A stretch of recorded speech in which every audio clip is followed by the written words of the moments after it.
Hello Math Wizards! Today we will just continue our discussion with solving oblique triangles.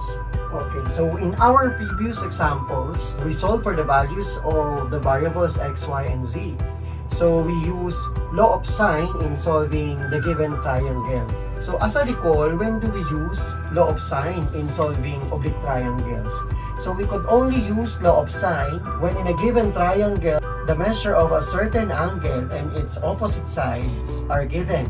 Let's say for number 1 for this item, is what you can see, 77 degrees with an opposite side which has a measure of 14 units, given that 77 degrees with its with the length of its opposite side, which is 14 units, will be used to solve the triangle by law of sine.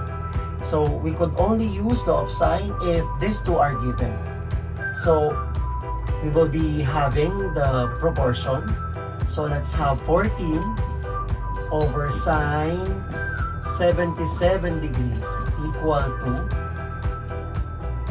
9 over sine x equal to z over sine y. So we will be identifying the value of the variables x, y, and z, and with the given, we could solve first by solving. We could use this ratio to solve for x first. So we will be having 14 over sine 77 equal to 9 over sine x as our proportion.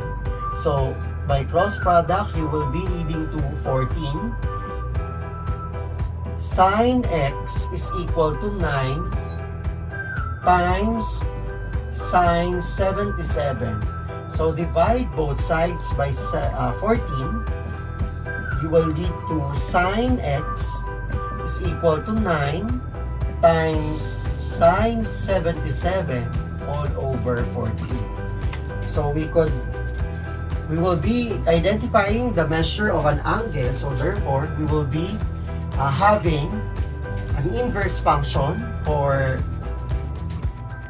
sine. So you will have x is equal to arc sine. So recalling the solutions that we had in solving right triangles, angles of a right triangle, so you will be having inverse sine. So sine 9 sine 77 over 14. So by using your calculator, you will be leading to an answer which is arc sine 0.6264.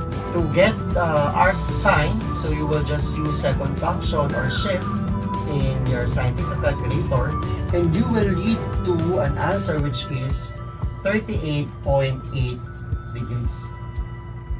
So this will be our answer for x. Now let's move on and solve for the value of y. So to get y, you will just subtract from 180. So y is equal to 180 minus the sum of x plus 77. So 180 minus 38, the value of x, plus 77. So y is equal to 64.2 degrees.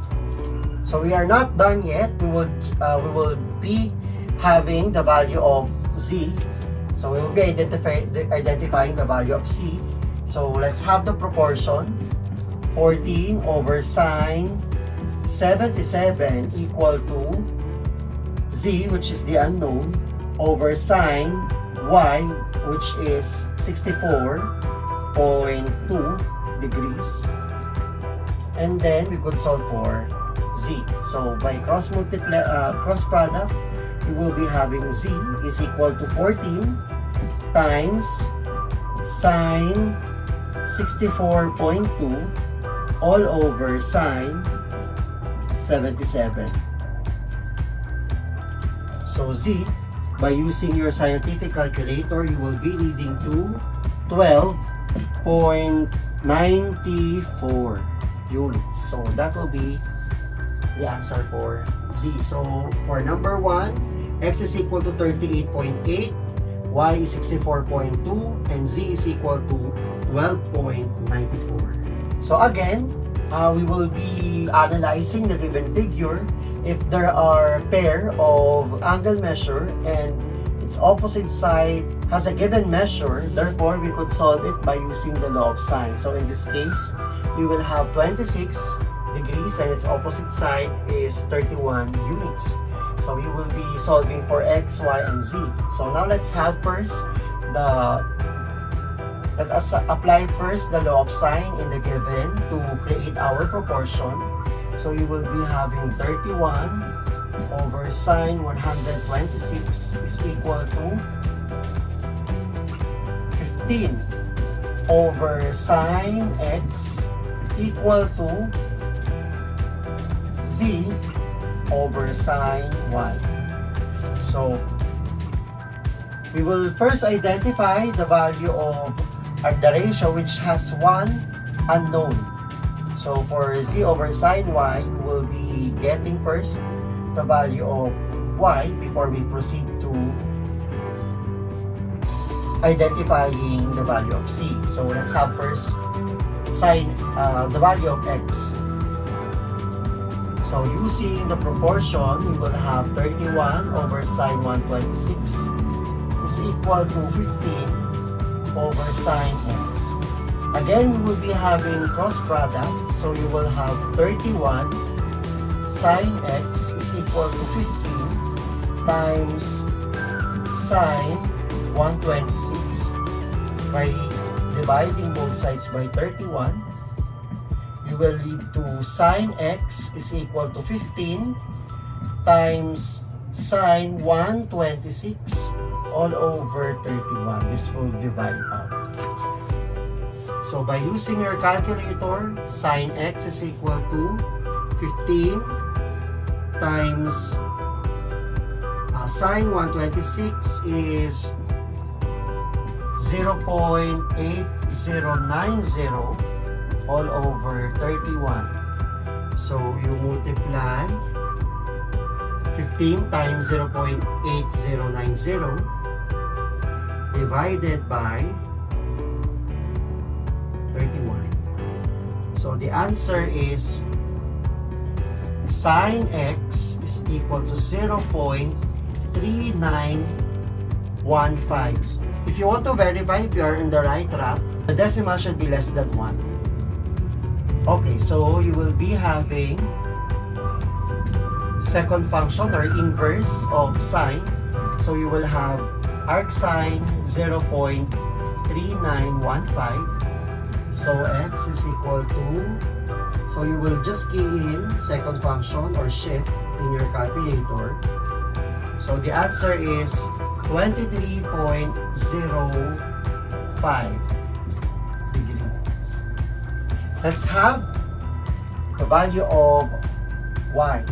So to get Y in the figure, so that is the third angle. So you have 126 and you have X, and X is equal to 23.05. You will just have 180 minus the sum of 126 plus 23.05, 30.95 degrees. Now we have the value of Y in the triangle. The value of Y is the third angle, therefore we could solve for the value of C by law of sine. So you will have 31 over sine 126 equal to Z, which is the unknown, and over sine 30.95 degrees. So by cross product, you will be having Z is equal to 31 times sine 30.95 all over sine 126. So 31 times sine 30.95, you will get 0.51 all over sine 126, you will have 0.8090. So z is equal to 31 times 0.5143 divided by 0.8090.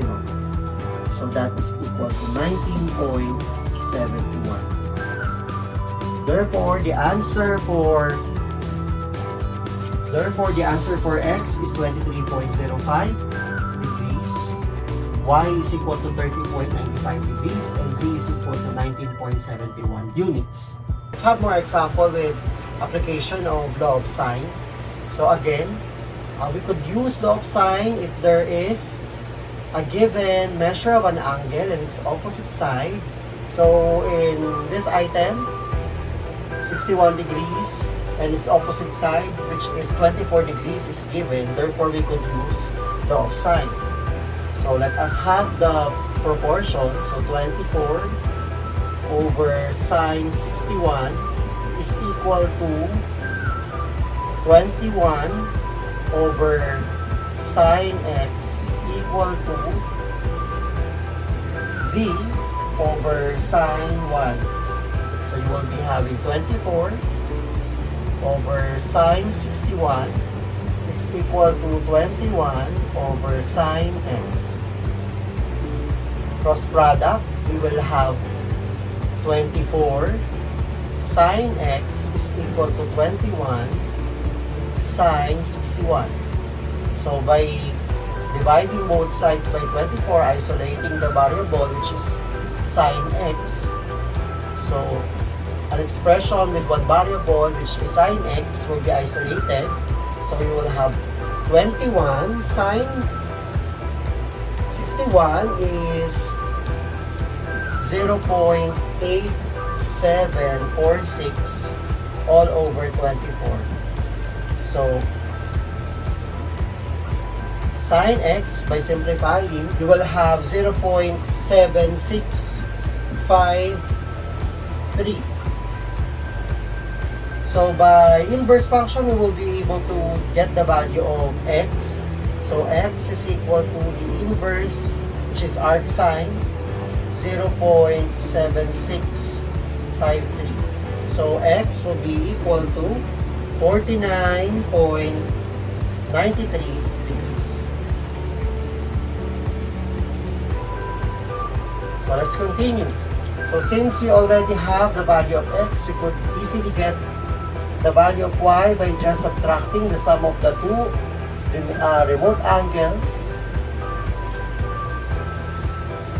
So you will have 180 minus 61 plus the sum with 49.93 degrees.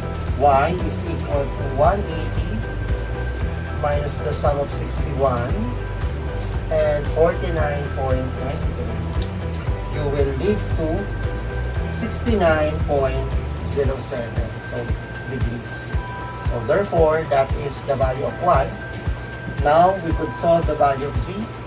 So 24 over sine 61. So you will use this is equal to z over sine y, and y is 69.07. So by cross product, you will have 24 sine 69.07 is equal to z sine 61.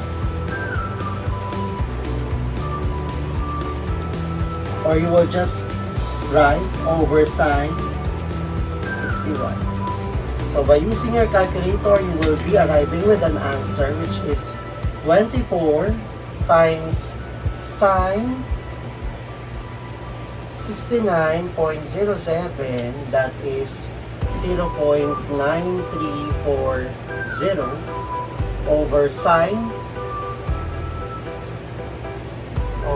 61 is equal to 0.8746.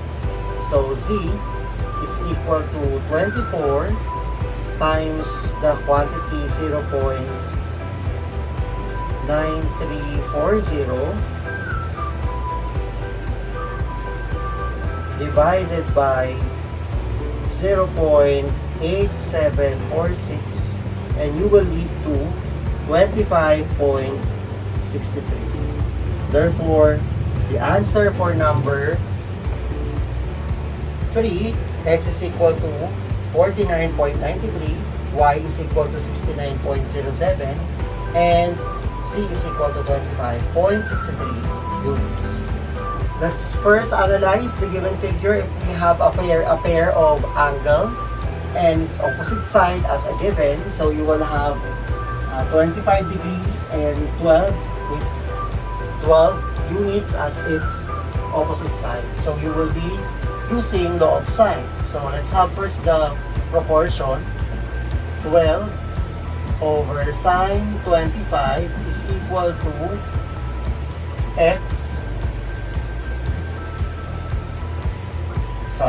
is equal to 28 over sine x equal to y over sine c.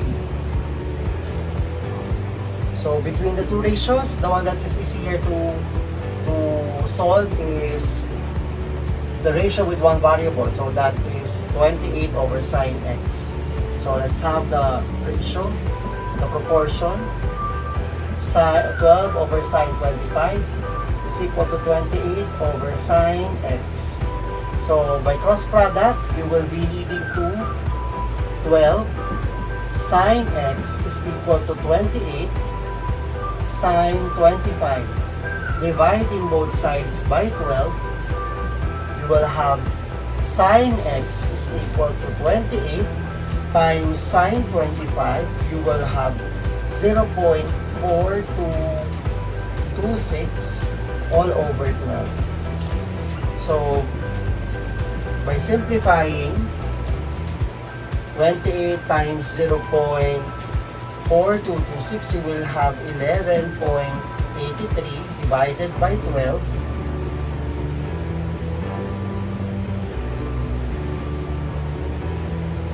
You will have sine x is equal to 0.9861.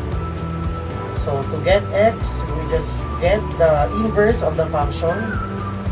So x is equal to arc sine 0.9861.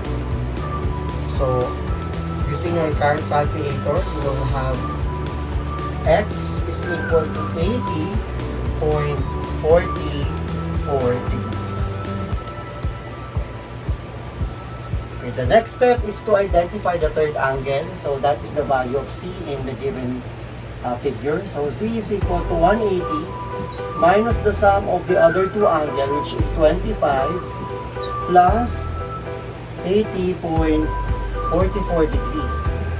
C is equal to 180 minus the sum of 25 and 80.44. You will lead to 74.56 degrees. Okay, so now we could identify the value of y. We will just substitute the value of c, which is 74.56, in the proportion. You will have 12 over sine 25 is equal to y over sine 74.56. So by cross product, you will just have y is equal to 12 sine 74.56 all over sine 25. Y is equal to 12 times sine 74.56, that is 0.9639 all over sine 25 is 0.4226. So y is equal to 27.37 units. So therefore, the answer to number 4 is x is equal to 80.44 Y is 27.37, and Z is 74.56 degrees. I hope you have learned something about our lesson. See you again in our next video. Like, share, and comment your suggestions on the comment box below, and don't forget to subscribe. To get notified with our latest videos, just click the notification bell.